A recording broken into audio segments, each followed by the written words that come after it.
प्यारे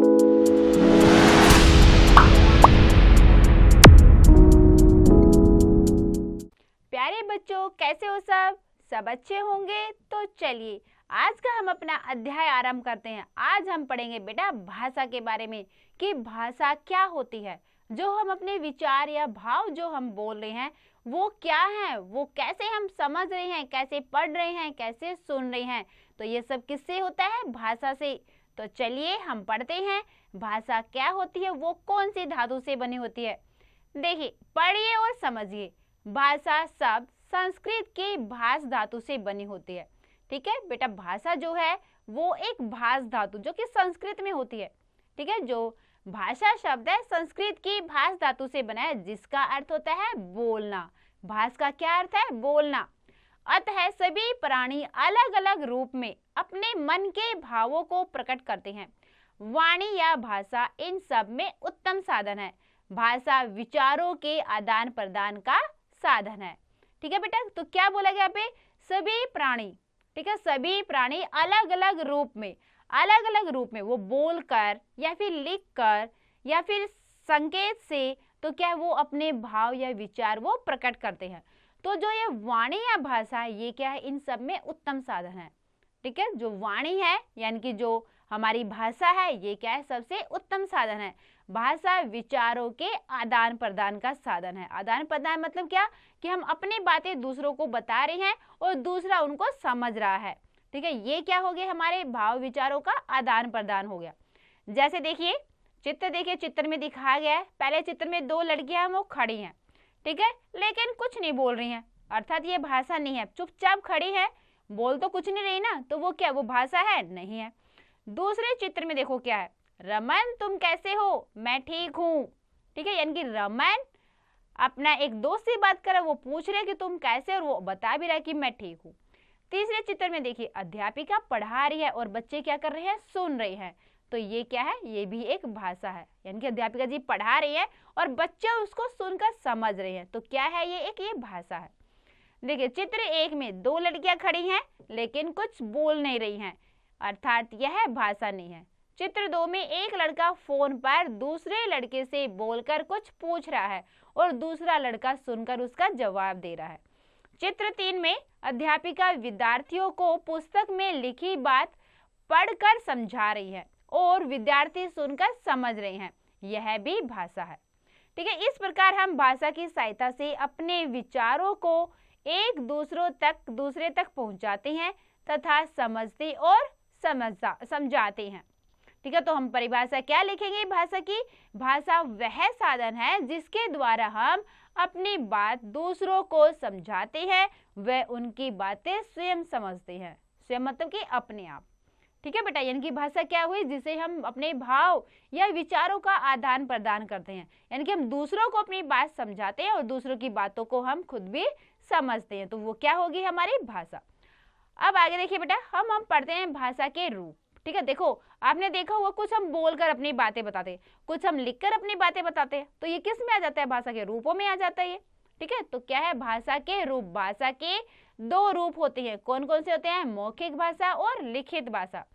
मौखिक भाषा देखिए बोलकर अपने विचार बताना तथा सुनकर दूसरों की बात समझना, भाषा का मौखिक रूप है। ठीक है, जब हम बोलकर, हम मुंह से बोल रहे हैं, जैसे मैं बोल रही हूँ, आप लोग सुन रहे हैं ना, मैं बोल रही हूँ, मैं अपनी बात बोलकर समझा रही हूँ आपको और आप सुनकर उसको समझ रहे हैं। ठीक है, ये क्या होगी? हमारी मौखिक भाषा। चित्र में देखिए क्या है? दादाजी बहुत से बच्चों से बातें कर रहे हैं, यह भाषा का मौखिक रूप है। देखो चित्र में भी क्या दिखाया गया? दादाजी हैं और चार बच्चे हैं और उनसे बातें कर रहे हैं, यानी कि दादाजी बोल रहे हैं और बच्चे उसको सुन रहे हैं, आपस में बातें कर रहे हैं ना, सब सुन भी रहे हैं और समझ भी रहे हैं। तो ये क्या हो गया? हमारा भाषा का मौखिक रूप। अब आ जाता है हमारा लिखित भाषा। देखिए लिखित मतलब कि लिखना, लिखकर अपने विचार बताना, पढ़कर समझना, भाषा का क्या है? लिखित रूप है। यानी कि क्या करते हैं? हम लिखकर अपनी बातें बताते हैं और दूसरा क्या? उसको पढ़कर समझता है। ठीक है, जब हम लिखकर अपनी बात समझाते हैं और दूसरा उसको पढ़कर समझता है तो वो हो जाता है हमारी लिखित भाषा। ठीक है, चित्र में पिताजी कंप्यूटर के द्वारा ईमेल भेज रहे हैं। जो चित्र देखिए इसमें क्या है?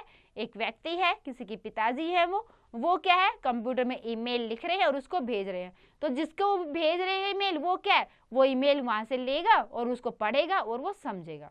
ठीक है, तो यानी कि ये कौन सी भाषा का प्रयोग हुआ है यहाँ पे, लिखित भाषा का। चित्र में पिताजी कंप्यूटर के द्वारा ईमेल भेज रहे हैं, यह भाषा का लिखित रूप है। आगे देखिए, ध्यान दीजिए, इस संसार में सभी प्राणियों जीव जंतुओं के लिए भाषा बनी है। सभी प्राणियों के लिए, जीव जंतुओं के लिए, सबके लिए भाषा बनी है।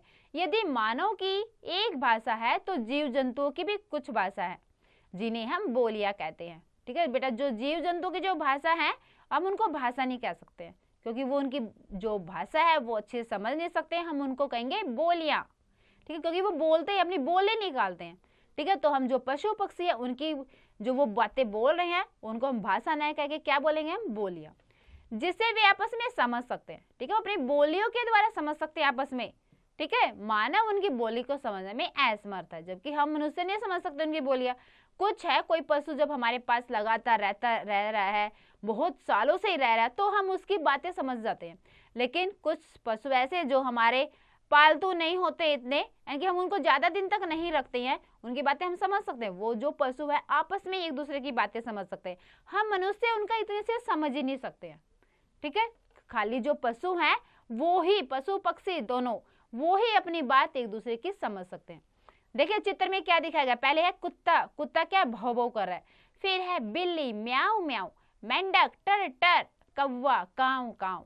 तो हमने ये आवाजें सुनी है ना जानवरों की, पशुओं की, कि कुत्ते को हमने कब क्या देखते हैं, कुत्ता हमेशा भौ भौ करता रहता है, और बिल्ली क्या है, म्याऊ म्याऊ बोलती है, और मेंढक टर टर करता है, और कौवा काऊ काऊ काऊ करता है। तो ये क्या है, उनकी बोलियां हैं, जो ये जीव जंतु आपस में एक दूसरे की समझ सकते हैं। ठीक है बेटा, आगे देखिए, हमने सीखा, हमने क्या क्या सीखा पाठ में, तो क्या है, जिस साधन के द्वारा हम अपनी बात दूसरों तक पहुंचाते हैं और दूसरों की बात समझते हैं, वह भाषा है। ठीक है, फिर भाषा के दो रूप होते हैं, मौखिक भाषा और लिखित भाषा। फिर बोलना व सुनना भाषा का मौखिक रूप है, लिखना व पढ़ना भाषा का लिखित रूप है। तो बच्चों, पढ़ा हमने भाषा, तो चलिए अब हम करते हैं अपना अभ्यास कार्य। अभ्यास कार्य में देखो कितना सीखा है, कितना सीखा है आपको, देखते हैं। पहला है, जरा बताओ पत्र लिखना भाषा का कौन सा रूप है। तो सब बच्चों को पता होगा पत्र लिखना भाषा का कौन सा रूप है, बताना है आपको ये। फिर भाषा के कितने प्रकार होते हैं, ये भी आपको बताना है कि भाषा के प्रकार कितने होते हैं। अब देखिए, कलम उठाओ, कलम उठाकर आपको लिखना है। देखो पहला क्या है, सही विकल्प पर सही का निशान लगाइए। जैसे भाषण देना भाषा का कौन सा रूप है, भाषण देना ये भाषा का कौन सा रूप है, लिखित या मौखिक, तो कौन सा होगा ये, भाषण देना। लिख कर देंगे या फिर मुंह से बोल कर देंगे, कौन सा होगा, मौखिक। ठीक है, आगे भाष धातु का क्या अर्थ है, फिर है भाषा के रूप होते हैं, फिर है काऊ काऊ करता है। तो इन सब के आपको प्रश्नों के उत्तर देने हैं। दूसरा, रिक्त स्थानों की पूर्ति कीजिए। बोलना व सुनना भाषा का, बोलना व सुनना भाषा का डैश रूप है, कौन सा रूप है, मौखिक। फिर लिखना व पढ़ना भाषा का डैश रूप है। फिर है भाष का अर्थ डैश होता है। जीव जंतुओं की भी कुछ भाषाएं हैं जिन्हें हम डैश कहते हैं, मेंढक की बोली है डैश। तो इन सब के रिक्त स्थान आपको पूरे करने हैं बेटा। फिर दिए गए पशु पक्षियों की बोलियां लिखिए। यहाँ पर हमें देखो कुछ पशु पक्षी दिए गए हैं, इनकी क्या लिखनी है, हमें बोली लिखनी है। ठीक है, कौवे की जैसे काऊ काऊ, मेंढक की टर टर, फिर कुत्ता भौ भौ। तो इन सब की क्या करनी है, हमें बोलियां लिखनी है। अब आगे देखो, आपके सामने कुछ चित्र, देखिए क्या करना है इसमें। निम्नलिखित चित्रों में भाषा का कौन सा रूप प्रयोग किया गया है, लिखिए। यानी कि इन चित्रों में आपको ये बताना है कि यहाँ पर मौखिक भाषा का प्रयोग हुआ है या फिर लिखित भाषा का प्रयोग हुआ है। ठीक है, ये आपको बताना है। तो बेटा, हमने भाषा के बारे में पढ़ा, उसके रूप के बारे में पढ़ा, कौन कौन से रूप होते हैं, तो सबको बहुत अच्छे समझ में आ गया होगा। तो बेटा, आप इसका दोबारा से अभ्यास अवश्य करें।